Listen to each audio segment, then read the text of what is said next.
Torbee Tommy's vessel.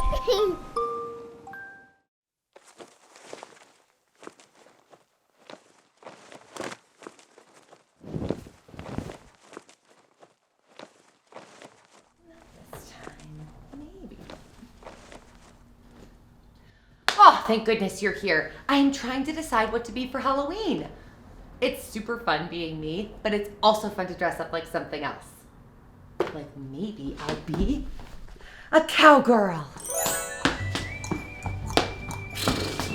Woo! It's a doozy out here.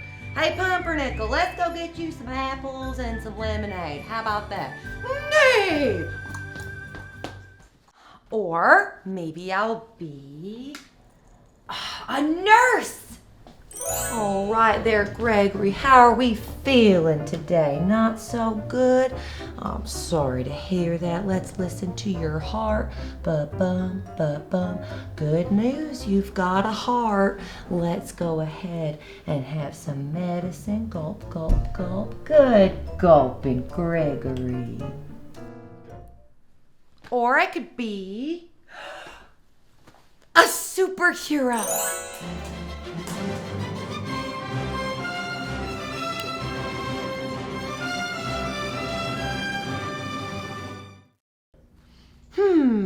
Maybe I'll be a pirate. We meet again. I've waited for this day. Rah! Oh, got me. Why not a princess?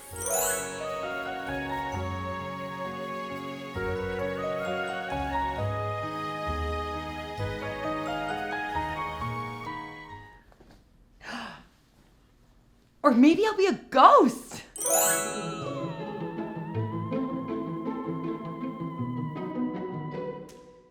Well, I have time to decide. What I don't have time for is waiting to get a pumpkin to carve. Let's go to the pumpkin patch and pick the perfect pumpkin together.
Now that we've picked the most perfect pumpkin, we need to carve it. But first, we want to make sure we have a couple of things on hand, like this trusty bowl for catching all the pumpkin seeds, or as I like to call them, pumpkin guts, which leads me to a scooper. You can use your hands or a spoon or a fancy scooper like this, but the point of it is to get all the pumpkin seeds out. I like to call this my super duper gooper scooper. Now we're gonna need a couple things to carve with. I have a bigger one and a littler one, but safety first. We always like to make sure that if you're ever gonna carve anything or use a knife at all, you always wanna make sure to have a grown-up handy. And then I've got a marker because I like to draw out what it is that I'm gonna carve, but that's just a personal preference. Last thing is because things are gonna get really messy is I've got a ton of paper towels. That way, after we've gotten all the pumpkin guts out, I can wipe my hands up before we start carving. Let's get carving! So first I'm gonna use my bigger carving knife and I'm gonna put it right into the pumpkin. And we're gonna take this top off, that way we can reach in and get all the pumpkin guts out. So we're gonna carve, carve, carve. And do you see how I'm carving away from my body? That's just a little bit safer. I also like to carve it at kind of an angle. So see like this, how there's a bit of an angle? That makes it easier for taking the topper off. You know what else is great about carving a pumpkin? You're gonna get a really good workout in with your arms, because mine are starting to burn. But that's all part of the pumpkin carving experience. Okay, I've reached the end. This part is super duper fun. Whoa! Oh man! This one's got tons of pumpkin seeds. Look at all those pumpkin guts inside. Okay, I'm actually gonna move this over because I'm gonna put all the pumpkin seeds into my bowl. I'll set that like that. Because you can actually use pumpkin seeds for tons of things. You can bake them, and they're a really yummy snack.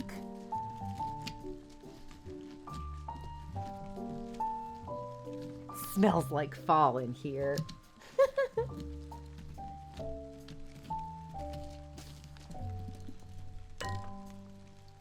Wow! Look at all those pumpkin seeds! Oh, it's so ooey gooey! Wow. Oh man! And I'll use my little scooper because I'm just gonna try to get all the seeds out. Hello in there! Hi, little pumpkin seeds! It's so ooey gooey. It feels so funny in my fingers. Man, pumpkin seeds are so cool. These are pretty big for seeds because there's lots of seeds. Like in an apple, those seeds are a lot smaller. Or a kiwi has really tiny seeds. A mustard seed is super duper tiny. But even though a mustard seed is super tiny, it makes one of the biggest plants. Isn't that crazy? Pumpkin seeds are nice and big, and they make huge vegetables.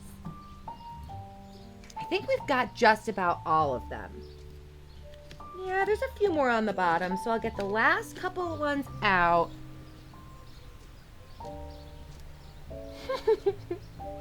This is so neat.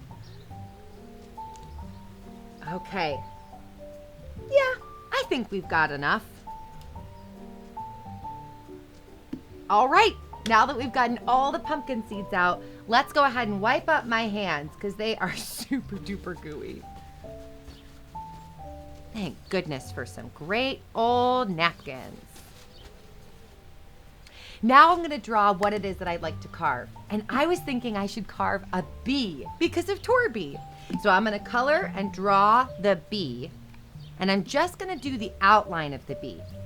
So it's got this body.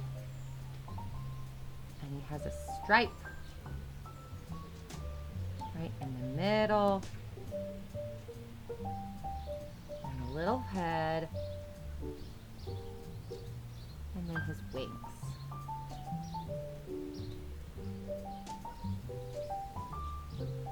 So there's our bee. I'm going to use the smaller carving knife to carve our bee out. So I'll start up here at the top, and we're going to carve along the line. And then around we go, all the way down. Now we're going to cut here to go around the bumblebee's sweet little face. And around the back. And up the back side. And now I'm going to go ahead and go down this way because we really don't want to cut towards us if we can help it. It's just a little bit safer that way. And then I'll cut around the top of this here little wing. Oh, look at that! It came right out! Oh my goodness gracious! Ow! Look at that! Let's get some of these guts out of the way. Oh, yay! This is the coolest bee. And look, I can even just wipe away the extra little marker that was on there. Easy peasy. Pumpkin squeezy. Check him out. He's adorable. Hi there, little bee. I'm Torbee. I loved carving this pumpkin. And you know what else is cool? You can actually add a little tea-light candle inside of it, and it'll make whatever you've carved in the pumpkin glow. Especially at night, it looks really, really special. Almost like your own little firefly that you've created. I loved carving this pumpkin, and I would love to see if you carve a really cool pumpkin, because I think carving pumpkins is pretty neat. Torbee's trick-or-treat safety tips. Before you go trick-or-treating, let's cover my 5 favorite safety tips. Number 1, plan your trick-or-treating route in advance. I think it's best to pick a route you're already familiar with. That way you don't have to worry about getting lost or confused. Plus, Halloween can be awfully chilly outside, so if you know your route ahead of time, you can make sure you're dressed warm enough. Number 2, set the ground rules, like crossing the street. It's best to stay on the sidewalks as much as you can, but if you have to cross the street, make sure you stop, look both ways, and when you see that the coast is clear, you can cross the street safely. You also want to make sure to stay with your group, but if you do get lost, look for other grown-ups with kids, and they'll help you get back safely to your group. Number 3, stay bright and well lit.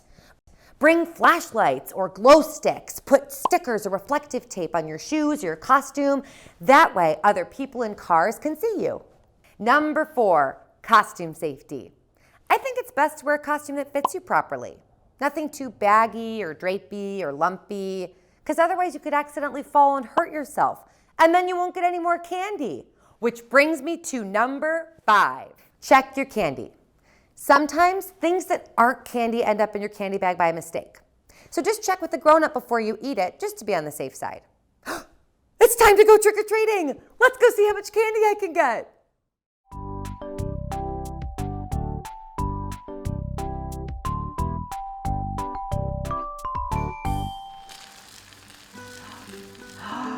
Look at all the candy I got. This is amazing. Oh, and there's lots of kinds of candy. Like, there's lots of gumballs. Let's put all those together. And then there's lots of gold coins. Ooh, like a pirate's treasure. Ooh, lots of gold coins. There's tons of taffy. Oh, taffy's amazing. And a couple more taffies for that pile, and so much candy corn. Look at all this candy corn. Ah, yes, that's the biggest pile of candy corn I've ever seen in my whole life. Okay, I'm gonna make a pattern. I'm gonna take a gumball, taffy, candy corn, gold coin. Gumball, taffy, candy corn, gold coin. I like making patterns. I'm gonna group them into colors. Put all these back. Okay, so we've got some red gumballs, lots of pink taffies. And we've got some orange gumballs. Ooh, we've got 2 different types of yellows, yellow gumballs and yellow taffies. We've also got 2 different types of greens, green gumballs and green taffies, and 2 different types of blues, blue gumballs and blue taffy. Red, pink, orange, yellow, green, blue. I think I'm gonna eat a piece of candy. Because after trick-or-treating, who doesn't want to eat a good piece of candy? And I'll check it, make sure that it looks safe, everything's packaged well, looks safe to me.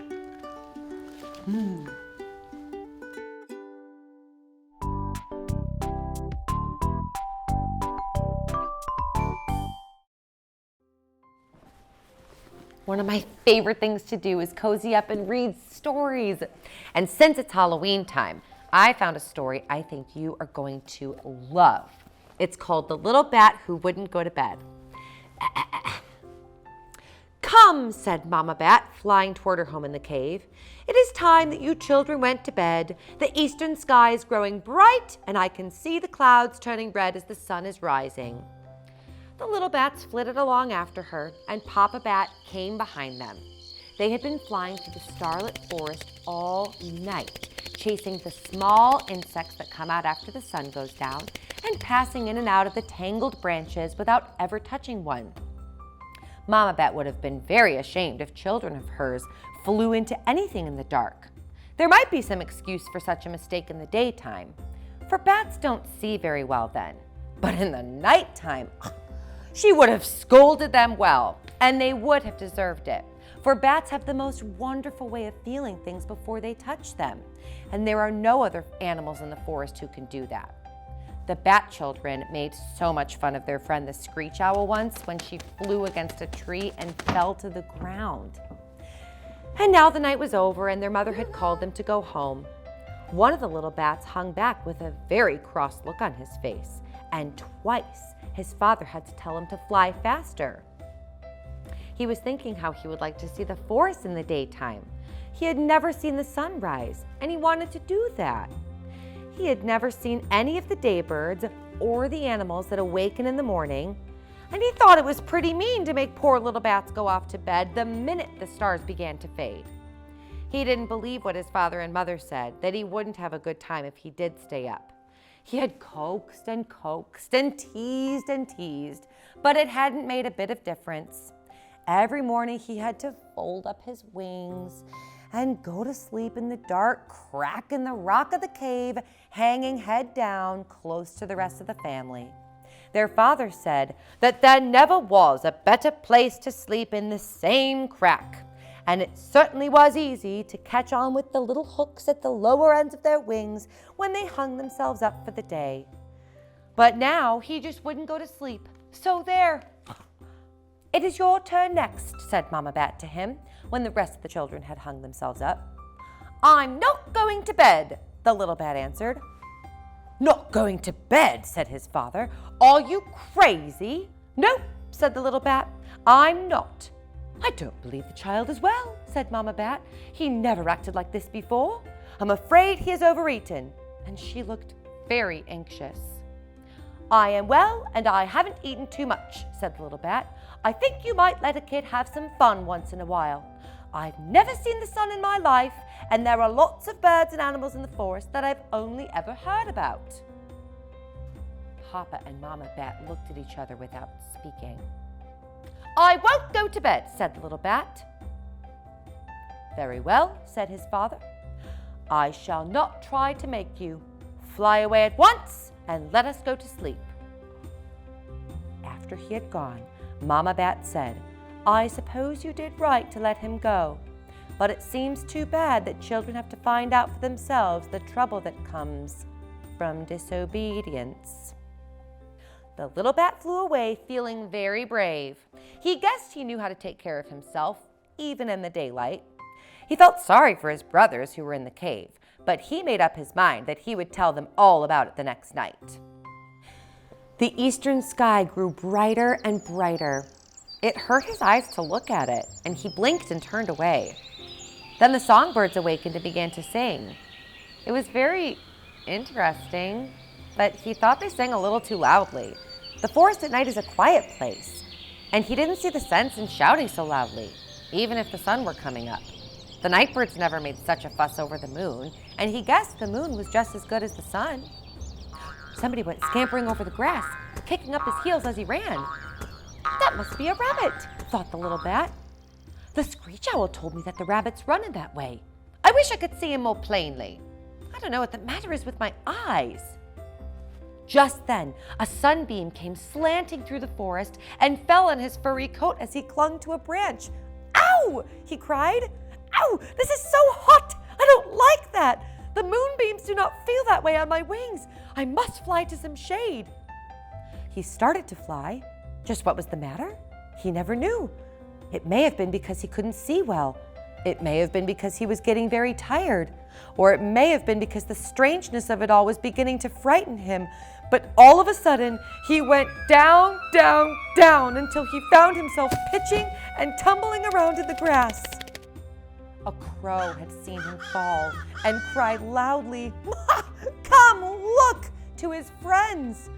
The rabbits who were feeding nearby came scampering along, making great leaps in their haste to see what was the matter. Then a groundhog joined in, and the finches, the robins, the orioles, the woodpeckers, and many other birds came fluttering up. "What is going on here?" said the groundhog. "We found such an odd bird," said the little rabbit. "Bird? That is no bird," said a woodpecker. "Look at his ears and his nose. He doesn't even have a beak or feathers." "He must not be a very smart fellow," said the groundhog. "He doesn't talk or walk or eat or even fly well. He must come from the swamp or somewhere outside the forest." The little bat fluttered around until he reached a branch high up in the tree, and there he hung himself up to wait until night. "Oh dear," he said to himself, "I wonder how long a day is. I am hot and blind and sleepy, and if any more of the forest animals come and talk to me, I don't know what I'll do." Who are you, my friend?" said a voice from the other end of the branch. "Oh my, you are a little bat. What are you doing out in the forest during the day?" "I wanted to see the sun rise and see all the daytime forest animals instead of sleeping in the cave with my family like I do every night. But now I can't see anything, and the rays of sunlight are hurting my wings, and the forest animals think I'm a funny-looking bird. I wish I could hop like a rabbit in the grass, or sing like the songbird, or fly in the daytime like a blue jay." "But you are not a rabbit or a songbird or a blue jay. You are a little bat. You can do lots of things that those other forest animals cannot do," the voice said. "How do you know what I can do?" the little bat asked. "You can fly at night without running into anything because you can tell when things are nearby without ever even opening your eyes. Being a bat is so great and special. You should be proud to be a bat." "I guess you're right. There are some cool things about being a bat. I wish I would have listened to my mama and my papa and went to sleep in the cave today." "Hey, who are you? And how do you know so much about being a bat?" "I'm the screech owl.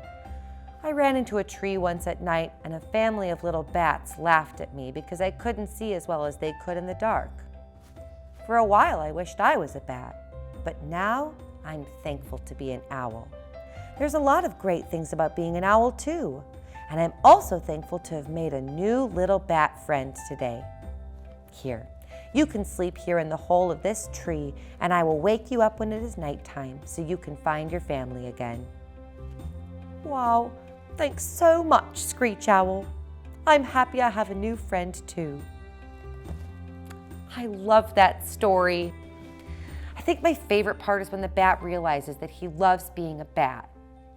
It's so fun dressing up for Halloween and pretending to be someone else. But I think it's really important to remember that you are amazing exactly how you are. You are unique and special. And I think that's pretty great.